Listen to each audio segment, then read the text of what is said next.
Hey guys, welcome back to a brand new Ninjago video here on the channel. My name is TannerFishies. In today's video, we are going to be taking a look at Ninjago Dragons Rising set number 71822, Source Dragon of Motion. This is a really big $150 set, and it contains 1,716 pieces. Now with that being said, obviously I am a little bit late to talk about this set. This set came out quite a few months ago, and depending on where you live, even more months ago. But still, I did still want to talk about this set. I just bought this one recently on a little vacation. I actually did attend a Lego store, which is kind of a rare thing for me because they do not exist in my area. But I did finally get this dragon, so let's finally talk about it. Now, my goal for today's video is to be as open and honest as possible. Like I said, I am not a professional Lego review channel, not even close, but I do want to give my thoughts, both positive and negative, surrounding this set,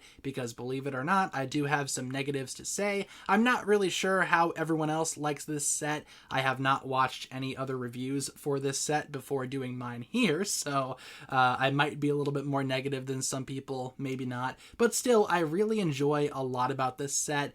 There are just some decisions that are made here that I do find to be a little bit questionable, dare I say. But still, I would just like to give my thoughts on this set as openly and honestly as possible. This is not going to be a short review because there's a lot to talk about. This is a very, very big set, maybe even a little bit too big. I find it hard to actually get this thing on my desk to review it properly.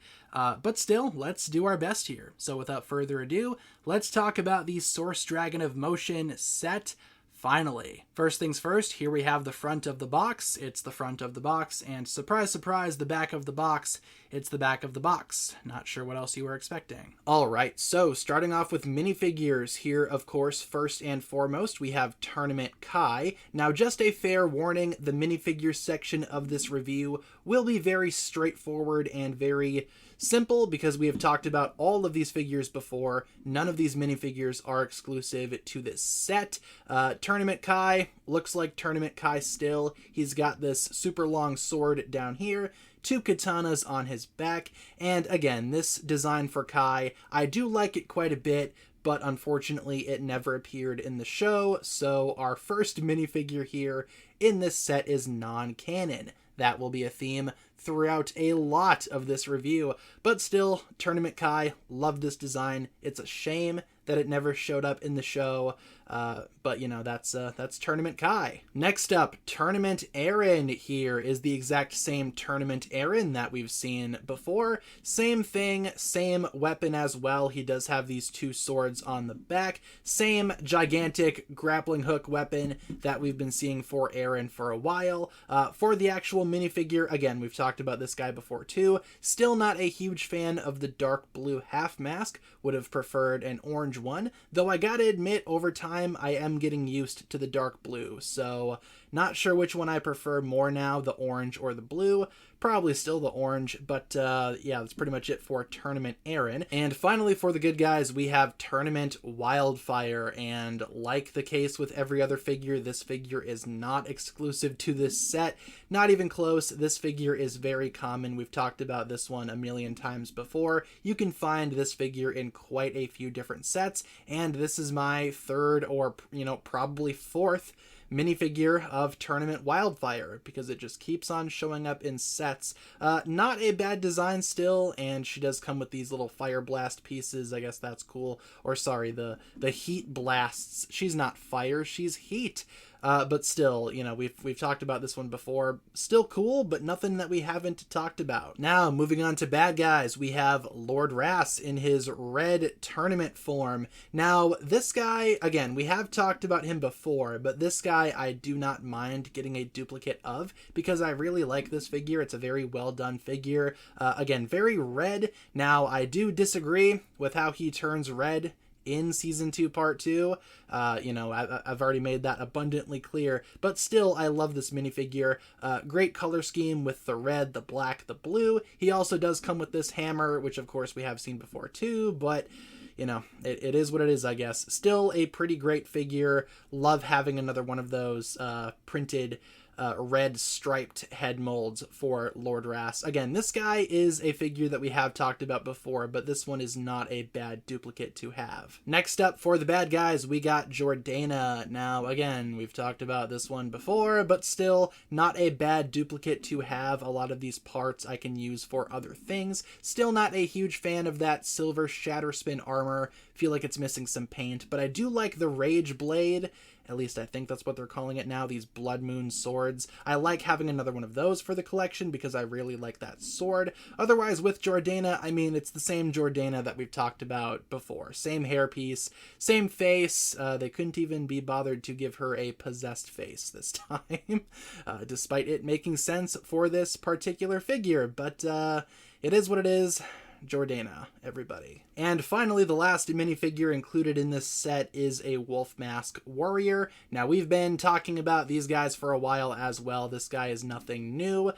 Still, not a bad color scheme. The red, the gray, the purple. I do prefer the older Wolf Mask colors, though. And, of course, this guy is one of them with these massive claws on the back, which I guess are supposed to kind of be Shatterspin-esque. The show never really explained it too much, but they do have a couple of claws sticking out the back, which you can always remove and take off if you want, because they are just attached with clips and a backpack bracket piece. And that leaves you with just the wolf guy. He also comes with a Rage Blade, so you get 2 of them total in this set. Again, not a bad piece to have extras of, and they still did not update the face, because why would they? They are still using the same blue face as the previous wolf guys. Doesn't really make much sense, but it is what it is. And that is the last minifigure, I guess, for this set. I feel like they probably could have included maybe a few of these guys, you know, but it is what it is. And also, you know, despite not really being minifigures, you do get 6 of these little mini dragons, which I guess are kind of cool, though I'm not really sure what they are supposed to be. Maybe the Source Dragon spirits that we saw in Season 2 of Dragons Rising, but then if that's the case, why are they all the same color? No idea. They should be different colors. But we've seen this mold before. This mold was used in the Tournament Temple City, and all of these little stands here are built the exact same. You get 6 mini dragons and 3 stands to put them on. I do appreciate the stands, though I feel like the stands could have been built a little bit better and more more creatively, I guess. It's just a couple of clear parts. But yeah, not a bad bonus, I guess. I'm just not really sure what these guys are supposed to be representing per se, but you do get 6 of them, so if you wanted a little fire dragon army, you got one. And so, with minifigures out of the way and no side builds at all to speak of, well, I guess not technically, here we have the Source Dragon of Motion, and as I'm sure you guys could tell from the intro, this thing is very large, so much so that I am barely able to fit it on my desk here to actually review, and it still is taking up a lot of space. So we are going to need to take this review in segments, as we usually do when talking about bigger things. But I think we won't start with the dragon here. We will save the dragon. Instead, let's talk about this weird throne thing sitting on the back of the dragon. Not sure how well that is coming across on camera, but that is actually a removable throne, which is essentially just a miniature Wolf Mask Shadow Dojo. As you can see, it just kind of attaches on there, and you can actually detach it super easily. Just need to unclip this. Same on the other side. And also with the chains, you got to detach those too. And once, you know, that's all done, you just come in here and you just pop the whole thing off of the dragon. And let's take a look at this here really quick separately. Then we will get back to the dragon. And here we have the little wolf throne just fully detached here. Now, I will say it's a cool idea, you know, having the Wolf Clan and Lord Ras pretty much possess the dragon, I guess, or kind of like take it over by attaching this gigantic chair to the back of it. The color scheme is very Wolf Clan-like. We have some stickers right here. Same thing back there. Probably says Wolf Clan or something like that. I'm just going to assume that's what it says. Nice little chair in there too for someone to sit, probably Lord Ras. What I'm more interested in is all of the stuff going on top, because you have all of this stuff up here. First of all, we have this nice wolf head brick built, can move if you want, and that looks pretty good. Looks like something right out of Legends of Chima, which I suppose makes sense. And again, this is kind of why I refer to this whole chair assembly as kind of like a mini Shadow Dojo, because it pretty much is. You have the Gong of Shattering right here too, the more expansive built one instead of just the shield. That shield is still there, obviously it's plugged in, but this is the whole gong, just kind of hangs right there. We also have some Wolf Clan symbols over here on either side. You can adjust those if you want. These are like little flags, I suppose. I like all the spikes going on the top of the thing here. This whole thing is like one giant Technic assembly. Looks okay. I also like the blue torches down there too. My whole thing though with this chair is I'm not really a huge fan of it just existing in general. I feel like if it was removed from this set, I think we would be in for a better time just overall. Now, don't get me wrong, I still think the chair is enjoyable. You know, like I've said, I like some things about the chair. I like how spiky it is and whatnot. And I like that it basically is a Shadow Dojo, just miniaturized. I just don't really get what it's supposed to be representing, because we never saw this in the show. This is something completely original to the set. Maybe at some point in time there was going to be this idea where, you know, Lord Ras and the Wolf Clan actually did dominate the motion source dragon, stuck a big chair on it, or maybe this is coming in the future. Maybe this will be some type of Forbidden 5 throne or whatever that will, you know, be attaching to the motion dragon at some point. I just don't really get what it's supposed to be necessarily, and I feel like it does kind of crowd the dragon when it's on top of the dragon, which is why for the rest of this video, and honestly when I go to display the dragon, I am not gonna have the chair on top of it. I just don't think it's necessary. Never happened in the show. It's cool and all, but it also doesn't really do much, and I feel like if this were removed from the set, I feel like the set would have been better, would have been a little bit cheaper even. But as it stands, that's the miniature Wolf Clan chair throne thing. Not a huge fan of it, all things considered. And yeah, I just think the dragon looks a lot better with the chair not on the back of it. There is a little spot there for the chair, but otherwise, you know, if you just treat it as a part of the dragon, I think it looks fine. And yeah, this is the motion source dragon. I wish I could get the entire thing in frame at once, but this is me literally as zoomed out as I can be here. But let's start with just a general overview. I guess I will take you guys off the tripod for this one, because all things considered, man, this dragon is super impressive. I'm not sure if this is the largest Ninjago dragon ever. I don't think it is. It very well could be, just, you know, with piece count included, but I don't know. It is a pretty massive dragon. It's one of the biggest Ninjago dragons that I've ever built, that's for sure. The wingspan especially, I think the box says that the wingspan is a little bit over 2 feet. That's very impressive. And obviously you got these nice vinyl sheets here representing fire. I know this isn't technically a fire dragon, but big red dragon, usually associated with fire. We know that fire is a motion element, so this dragon is responsible for the creation of fire. So maybe this dragon is a fire dragon just by default. I don't know. Usually with big red dragons, the set also treats them like they're Kai dragons. We saw that with Firstborn. We are seeing that with this dragon. But overall, this dragon's build I love. There is also some decent articulation here that we will get into momentarily. I love the color scheme here. Nice various shades of red, gold, orange, and a little bit of black as well, but still very impressive dragon. I love the build overall. Let's take a closer look at what this dragon is all about though. Let's start up at the head, because we need to talk about that head build. All right, so just zooming in on the head. First of all, articulation-wise for the head, your usual stuff, you know, what you would expect from a dragon. Opening jaw, thank goodness, open about that far and close. Would be kind of stupid if there wasn't an opening jaw, but there is. You can also see some neck articulation here. That is a ball joint, so you can pose this dragon any which way you see fit, get some good expressions out of it. There is also another ball joint here, just pulling it a little bit forward there. There is another ball joint right there too at that point in the neck, so you can get some extra movement out of that, so you can get Real expressive. Not sure if you want to dislocate the neck, but you can if you so wish. And down here at the base of the neck, we have some ratchet joints. So can go up a little bit, down a little bit. Not too much. Would have preferred maybe more, but you can also turn. So you got some rotation there.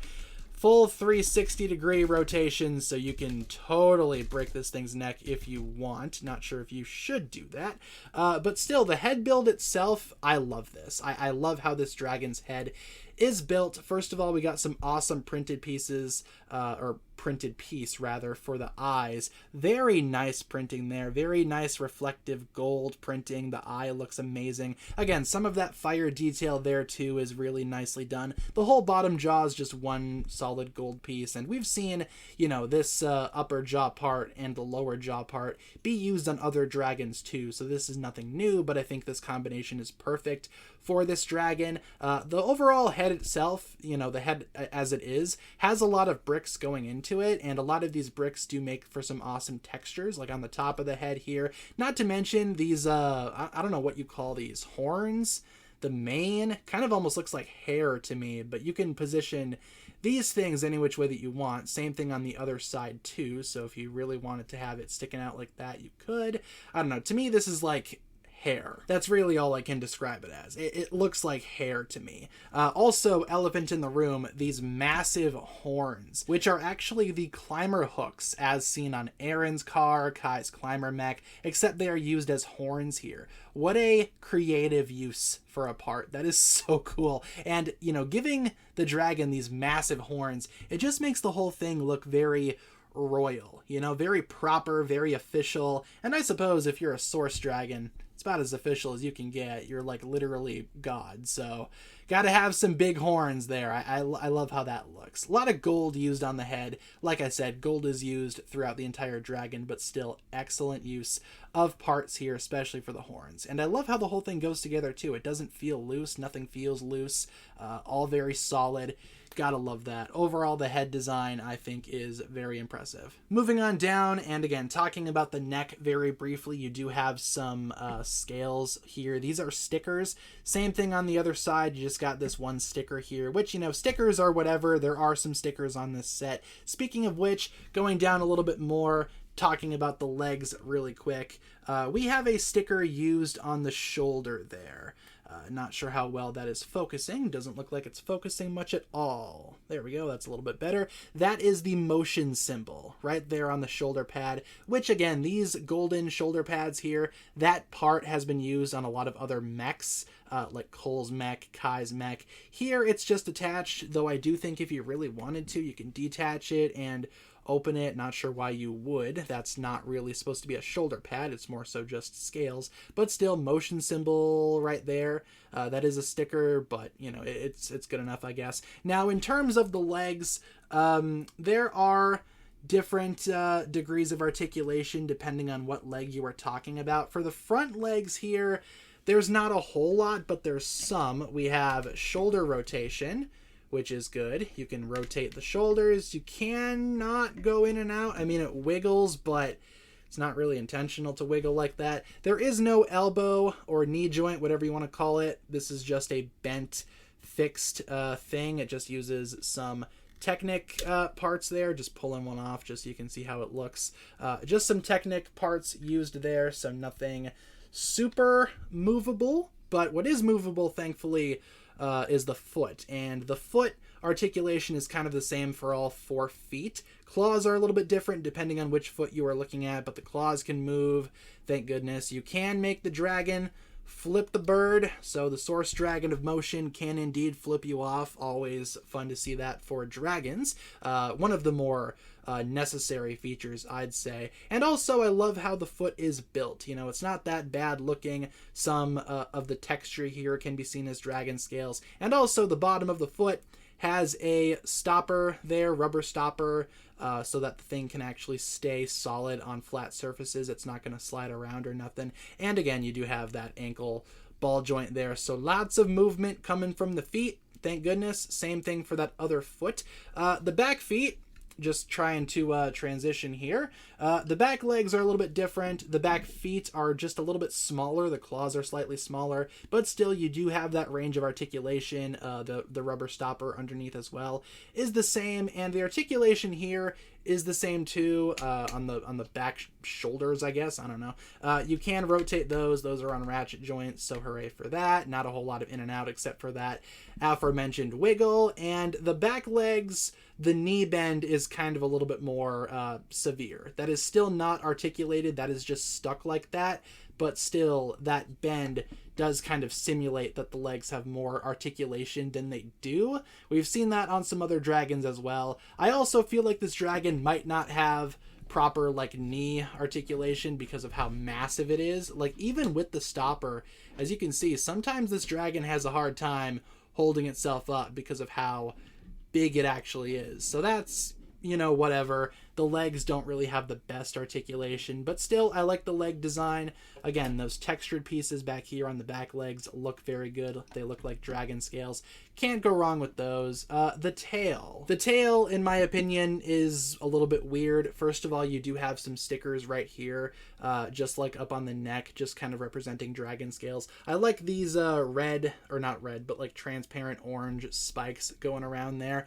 I think that looks pretty good, and obviously you do have some tail articulation. You can go up and down on the tail. That is a ratchet joint, which also means it rotates. So you can rotate the tail any which way that you want. Might make for some good display options like that. But if you wanted it to stay flush and not like break the sculpt or anything like that, or break the illusion, you would have to leave it down like this. The rest of the tail is kind of also equally weird. I mean, you have ball joint, ball joint, ball joint, ball joint in the tail, so you have a few ranges or a few points of articulation there, and you can curl the tail with all of these ball joints working together. You can get that curl in, which means you can showcase the end of the tail, which is just using one of these gigantic blade pieces, which you can rotate around if you want, depending on what type of look you want for your motion dragon. Not sure how well that's coming across on camera. That piece, though, at the end of the tail, not gonna lie, kind of feels a little bit like tacked on there. It only attaches with one point, just like that. So doesn't really feel like the most solid thing ever. I might want to go back and rework that at some point. Because honestly, you know, it's not the most sturdy thing ever, and it can get misaligned fairly easily. Also, the tail cannot go up when you start to move it up. You start to disconnect ball joints, as you can see, because they are attached with 2 ball joints each part of the tail. So kind of limits the range. But again, if you wanted to rotate the tail like that, you can get some curling going up like so. If I can reposition the camera here, you can get that look, but it's going to look different depending on what side of the dragon you are looking at, unfortunately. Yeah, so honestly, the tail is kind of whatever, but taking a look at the main body, the body is actually really well done. Like the whole section, like from here all the way to here, all the way to the butt, that looks very good, and that feels really good. I think articulation wise as well, it's not too bad. There is a joint right down in there where you can actually position the waist a little bit, and you have some waist articulation.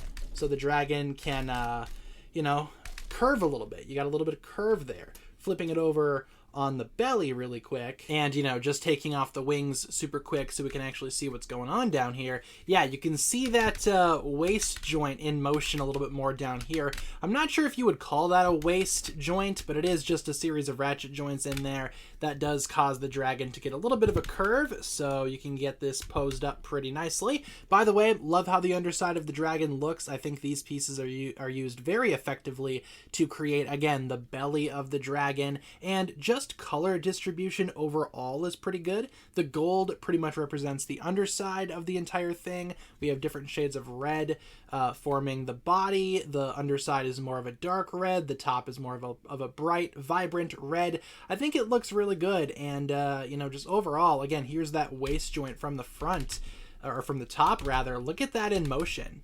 Get it? Because it's the motion dragon. That is so cool. Now, you know, despite being the motion dragon, I feel like this dragon could, you know, ironically enough, have more motion, but I'm glad they gave it a waist or a belly bend, whatever you want to call that, because I think that is very good, and it will make for some awesome display options too. You can see The tail moving a little bit too. Now, unfortunately, the waist bend and the tail cannot like actually correspond with each other unless you rotate the tail and do that. Then you can get that curve consistently throughout the entire thing. But as it stands right here, the tail in its default form is like that. It's going a different way than the waist, so they can't really work together to give the dragon a full curve. The neck can a little bit towards the front, but still the neck kind of has that same problem that the tail has, but still love that. That's probably my favorite thing about this set. I could sit here and do this for a very long time. But as you can see here, these open joints here are actually where the wings attach, and let's take a look at a wing detached before we reattach the wings. Okay, so just bringing in a wing here, we can get the whole thing in frame. Look at that, perfect. Now the wing is the same thing for both wings, same build, just obviously mirrored. Now the wings have a bit of articulation in them. There's a joint right there, so you can pose the wings any which way that you want. I suppose not any which way, it's not a ball joint, but still you can get some decent poses out of the wing alone. Now the wing structure, as you can see, same skeleton wing design that we've been seeing for a while. And again, this sheet in the middle is vinyl, same thing for both wings. Love that color. Light passes through it extremely well, but still the skeleton structure of the wing isn't that bad, and technically this would be the outside of the wing. So this is what you're seeing most of the time.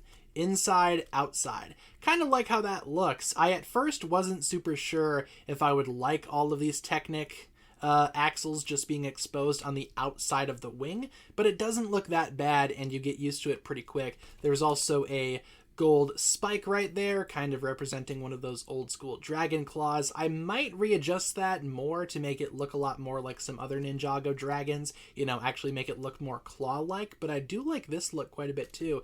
And obviously the tips of the wings are black, maintaining that awesome Source Dragon of Motion color scheme. Yeah, the wings are just super cool. And the wings, you know, they attach just as easily as they detach, and you can see what the wings will look like attached just using those Technic pins there. Now, for the wing articulation, when it's attached, again, the articulation is the same. You can spread the wings out that far if you would like. Now, if you spread the wings out all the way and really let them be spread out as much as possible, you are looking at about a 2-foot long wingspan. Of course, if you like angle them down like that and you got kind of like that look going, you can get easily over 2 feet. That is very, very impressive. I do not have the space for that, but I'm sure, you know, other people have already showcased that on YouTube. But still, as you can see, we have some articulation down here at the base of the wing too. A little bit of a rotation there, so you can definitely get some good range out of the wings. They are a little bit loud, but, you know, I guess that's to be expected because it is just a gigantic dragon. And, yeah, I think you can get some really good poses out of the wings here. Again, 2-foot long wingspan when they are all spread out. I tried to do this here for you, but again, my limited space makes it kind of difficult. But there you go. You got the big wings on the big dragon. Terrific. And again, these dragon wings, they can collapse, they can expand, anything you want to do, just depending on your display, you pretty much can do. Though I do worry about these vinyl pieces. I know that sometimes these Lego vinyl pieces will sometimes warp with time and with heat and all that, but the skeletal structure, it's not the most like loose thing ever. I feel like it will keep its shape. But overall, with the Source Dragon of Motion just kind of like winding down here and trying to get the Source Dragon here into a good position to pretty much wrap up my thoughts. Overall, I do like this dragon. The dragon build itself without the big chair, I think is really, really good. With the big chair, not too much. I think I will display the dragon without the big chair. But I do like this dragon quite a bit, and if it was just the dragon that was included in this set, maybe with a different side build, I feel like overall I would like the actual set itself a lot more than I do. Don't get me wrong, I still think this is a very good set, and it is definitely, you know, just spoiling my thoughts here. It is worthwhile to get. I would recommend this set if you can get it. This is a beautiful Ninjago dragon. I wish I could do it justice with how, tiny my display thing is here, how tiny my desk is. I can't really give you guys a nice, clear look at the thing. But I promise it is very, very good. Very, very good indeed. I will say size comparisons are going to be a little bit lacking here. We are only going to do one just because of how gargantuan this dragon is. But I did want to bring in, just really quickly here, little baby Ryu. Little baby Ryu. Little baby Ryu sitting right down there. Just so you can see how tiny Ryu is compared to the bigger Source Dragon. Yeah. If Ryu truly is a Source Dragon, he's got some growing up to do. But as of right now, there is the little baby Ryu with the big gargantuan Source Dragon of Motion. And really quick before we wrap up, here we have... And really quick before we officially wrap up, here we have the spare parts, the spent sticker sheet, and the brick separator. Not a bad selection of spare parts here. And also here we have the instruction manuals. We have the first 3 here and the next 2 here. Not sure why this set includes 5 different instruction manuals. Cole's Titan Mech did the same thing. Kind of seems like a waste to me. Would have preferred just 1 book instead of 5. So to wrap up my thoughts on the Source Dragon of Motion set, I like a lot of this set. Everything with the dragon itself I think is very, very good. This is probably one of the better Ninjago dragons out there, and I would be very disappointed if LEGO did not eventually make the rest of the Source Dragon catalog. I think it's kind of necessary at this point. Maybe 1 per year, I guess we will see. But I'm not a big fan of the chair build. I made that very clear in today's video. Not a big fan of the chair, and also with the minifigure selection. It could be better. The price is pretty good, I would say. I actually got it for a little bit cheaper because I used some VIP points. So I got it for around $120 at the LEGO store, but at retail, of course, it's $150. I still think $150 is a fair price. But overall, with everything in mind regarding this set, I do think this is a good set to pick up. If you can get it, I would totally recommend it. I'm sure a lot of you guys already have it because, again, I'm kind of late to this review, but still would totally recommend grabbing this set if you have not done so just yet. Here's hoping that eventually LEGO does make the rest of the Source Dragons, because can you imagine how epic all of them would look on the shelf together? Fingers crossed that LEGO does the rest of them, and hopefully as well as this one right here. Like I said, one of Ninjago's better dragons. Not sure if it's my favorite Ninjago dragon ever, but it's up there, that's for sure. So with that being said, I give this set a big thumbs up, and that'll pretty much wrap it up for my review. Thank you so much for tuning in. Leave all of your thoughts down below. Do you like this set? Do you have this set? Are you gonna get this set? Let me know, and thank you so much for tuning in. If you guys enjoyed this one, feel free to like, subscribe, do all that fun stuff, and I will talk to you guys again very, very soon. Peace.